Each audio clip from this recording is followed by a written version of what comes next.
Chère écusette de Noireuil, au beau printemps de 1952, vous viendrez d'avoir 16 ans, et peut-être serez-vous tenté d'entr'ouvrir ce livre dont j'aime à penser que phoniquement le titre vous sera porté par le vent qui courbe les aubépines. Tous les rêves, tous les espoirs, toutes les illusions danseront, j'espère, nuit et jour, à la lueur de vos boucles, et je ne serai sans doute plus là, moi qui ne désirais y être que pour vous voir. Les cavaliers mystérieux et splendides passeront à toute bride, au crépuscule, le long des ruisseaux changeants. Sous de légers voiles verts d'eau, d'un pas de somnambule, une jeune fille glissera sous de hautes voûtes, où clignera seule une lampe votive. Mais les esprits des joncs, mais les chats minuscules qui font semblant de dormir dans les bagues, mais l'élégant revolver joujou perforé du mot bal, vous garderont de prendre ces scènes tragiques. Quelle que soit la part, jamais assez belle, ou toute autre, qui vous soit faite, je ne puis savoir. Vous vous plairez à vivre, à tout attendre de l'amour, quoi qu'il advienne d'ici que vous preniez connaissance de cette lettre. Il semble que c'est l'insupposable qui doit advenir. Laissez-moi penser que vous serez prête alors à incarner cette puissance éternelle de la femme, la seule devant laquelle je me sois jamais incliné. Que vous veniez de fermer un pupitre sur un monde bleu corbeau de toute fantaisie ou de vous profiler, à l'exception d'un bouquet à votre corsage, en silhouette solaire sur le mur d'une fabrique, je suis loin d'être fixé sur votre avenir. Laissez-moi croire que ces mots, l'amour fou, seront un jour seuls en rapport avec votre vertige. Ils ne tiendront pas leurs promesses, puisqu'ils ne feront que vous éclairer le mystère de votre naissance. Bien longtemps, j'avais pensé que la pire folie était de donner la vie. En tout cas, j'en avais voulu à ceux qui me l'avaient donnée. Il se peut que vous m'en vouliez, certains jours. C'est même pourquoi j'ai choisi de vous regarder à 16 ans, alors que vous ne pouvez m'en vouloir. Que dis-je? De vous regarder, mais non, d'essayer de voir par vos yeux, de me regarder par vos yeux. Ma toute petite enfant, qui n'avait que 8 mois, qui souriait toujours, qui êtes faite à la fois comme le corail et la perle, vous saurez alors que tout hasard a été rigoureusement exclu de votre venue, que celle-ci s'est produite à l'heure même où elle devait se produire, ni plus tôt, ni plus tard, et qu'aucune ombre ne vous attendait au-dessus de votre berceau d'osier. Même l'assez grande misère qui avait été et reste la mienne pour quelques jours faisait trêve. Cette misère, je n'étais d'ailleurs pas braqué contre elle. J'acceptais d'avoir à payer la rançon de mon non-esclavage à vie, d'acquitter le droit que je m'étais donné une fois pour toutes, de n'exprimer d'autres idées que les miennes. Nous n'étions pas tant. Elle passait au loin, très embellie, presque justifiée, un peu comme dans ce qu'on a appelé, pour un peintre qui fut de vos tout premiers amis, l'époque bleue.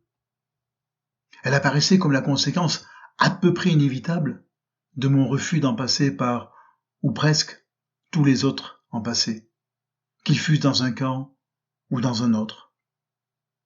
Cette misère, que vous ayez eu ou non le temps de la prendre en horreur, songez qu'elle n'était que le revers de la miraculeuse médaille de votre existence. Moins étincelante sans elle eût été la nuit du tournesol. Moins étincelante puisqu'alors l'amour n'eût pas eu à braver tout ce qui le bravait, puisqu'il n'eût pas eu pour triompher à compter en tout et pour tout sur lui-même. Peut-être était-ce d'une terrible imprudence, mais c'était justement cette imprudence le plus beau joyau du coffret. Au-delà de cette imprudence, ne restait qu'à en commettre une plus grande, celle de vous faire naître, celle dont vous êtes le souffle parfumé.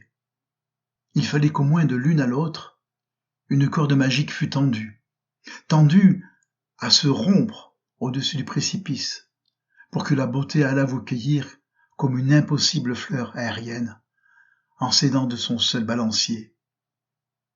Cette fleur, qu'un jour du moins il vous plaise de penser que vous l'êtes, que vous êtes né sans aucun contact avec le sol, malheureusement non stérile, de ce qu'on est convenu d'appeler les intérêts humains.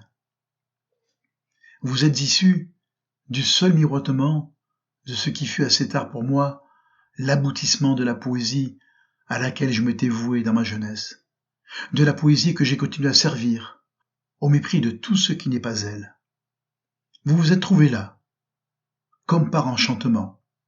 Et si jamais vous démêlez trace de tristesse dans ces paroles que pour la première fois j'adresse à vous seul, dites-vous que cet enchantement continue et continuera à ne faire qu'un avec vous, qu'il est de force à surmonter en moi tous les déchirements du cœur, toujours et longtemps. Les deux grands mots ennemis qui s'affrontent dès qu'il est question de l'amour n'ont jamais échangé de plus aveuglant coup d'épée qu'aujourd'hui, au-dessus de moi, dans un ciel tout entier, comme vos yeux, dont le blanc est encore si bleu. De ces mots, celui qui porte mes couleurs, même si son étoile faiblit à cette heure, même s'il doit perdre, c'est toujours, toujours, comme dans les serments qu'exigent les jeunes filles, toujours, comme sur le sable blanc du temps, et par la grâce de cet instrument qui sert à le compter, mais seulement jusqu'ici vous fascine et vous affame, et réduite à un filet de lait sans fin, fusant d'un sein de verre. Envers et contre tout, j'aurais maintenu que ce toujours est la grande clé. Ce que j'ai aimé, que je l'ai gardé ou non, je l'aimerai toujours. Comme vous êtes appelé à souffrir aussi, je voulais en finissant ce livre vous expliquer. J'ai parlé d'un certain point sublime dans la montagne. Il ne fut jamais question de m'établir à demeurant ce point. Il eut d'ailleurs à partir de là cessé d'être sublime. Et juste, moi, cessé d'être un homme. Faute de pouvoir raisonnablement m'y fixer, je ne m'en suis du moins jamais écarté jusqu'à le perdre de vue, jusqu'à ne plus pouvoir le montrer. J'avais choisi d'être ce guide. Je m'étais astreint en conséquence à ne pas démériter de la puissance qui, dans la direction de l'amour éternel, m'avait fait voir et accordé le privilège plus rare de faire voir. Je n'en ai jamais démérité. Je n'ai jamais cessé de ne faire qu'un, de la chair de l'être que j'aime et de la neige des cimes au soleil levant. De l'amour, je n'ai voulu connaître que les heures de triomphe, dont je ferme ici le collier sur vous. Même la perle noire, la dernière, je suis sûr que vous comprendrez quelle faiblesse m'y attache, quel suprême espoir de conjuration j'ai mis en elle. Je ne nie pas que l'amour émaille à partir avec la vie, je dis qu'il doit vaincre, et pour cela s'être élevé à une telle conscience poétique de lui-même que tout ce qu'il rencontre nécessairement d'hostile se fonde au foyer de sa propre gloire. Du moins cela aurait-il été en permanence mon grand espoir, auquel n'enlève rien l'incapacité où j'ai été quelquefois de me montrer à sa hauteur. S'il est jamais entré en composition avec un autre, je m'assure que celui-ci ne vous touche pas de moins près. Comme j'ai voulu que votre existence se connût, cette raison d'être que je l'avais demandée, à ce qui était pour moi, dans toute la force du terme, la beauté, dans toute la force du terme, l'amour.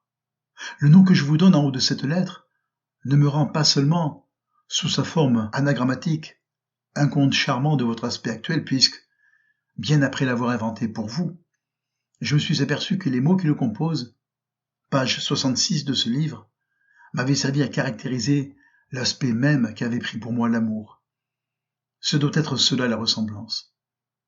J'ai voulu encore que tout ce que j'attends du devenir humain, tout ce qui, selon moi, vaut la peine de lutter pour tous et non pour un, cessa d'être une manière formelle de penser, quand elle serait la plus noble, pour se confronter à cette réalité du devenir vivant qui est vous. Je veux dire que j'ai craint, à une époque de ma vie, d'être privé du contact nécessaire, du contact humain, avec ce qui serait après moi. Après moi. Cette idée continue à se perdre, mais se retrouve merveilleusement dans un certain tournement que vous avez comme, et pour moi pas comme, tous les petits-enfants. J'ai tant admiré du premier jour votre main. Elle voltigeait, le frappant presque d'inanité, autour de tout ce que j'avais tenté d'édifier intellectuellement. Cette main, quelle chose insensée, et que je plains ceux qui n'ont pas eu l'occasion d'en étoiler la plus belle page d'un livre. Indigence, tout à coup, de la fleur. Il n'est que de considérer cette main pour penser que l'homme fait un état risible de ce qu'il croit savoir. Tout ce qu'il comprend d'elle est qu'elle est vraiment faite, en tous les sens, pour le mieux. Cette aspiration aveugle vers le mieux suffirait à justifier l'amour tel que je le conçois, l'amour absolu, comme seul principe de sélection physique et morale, qui puisse répondre de la non-vanité du témoignage, du passage humain. J'y songeais, non sans fièvre, en septembre 1936, seul avec vous, dans ma fameuse maison inhabitable de Selgem. J'y songeais, dans l'intervalle des journaux qui relataient plus ou moins hypocritement les épisodes de la guerre civile en Espagne. Des journaux derrière lesquels vous croyez que je disparaissais pour jouer avec vous à cache-cache. Et c'était vrai aussi, puisqu'à de telles minutes, l'inconscient et le conscient, sous votre forme et sous la mienne, existaient en pleine dualité, tout près, l'un de l'autre, se tenaient dans une ignorance totale, l'une de l'autre. Et pourtant, communiquaient à loisir par un seul fil tout-puissant, qui était entre nous l'échange du regard. Certes, ma vie alors ne tenait qu'à un fil. Grande était la tentation d'aller l'offrir à ceux qui, sans erreur possible et sans distinction de tendance, voulaient, coûte que coûte, en finir avec le vieil ordre, fondé sur le culte de cette trinité abjecte, la famille, la patrie et la religion. Et pourtant, vous me reteniez par ce fil, qui est celui du bonheur, tel qu'il transparaît dans la trame du malheur même.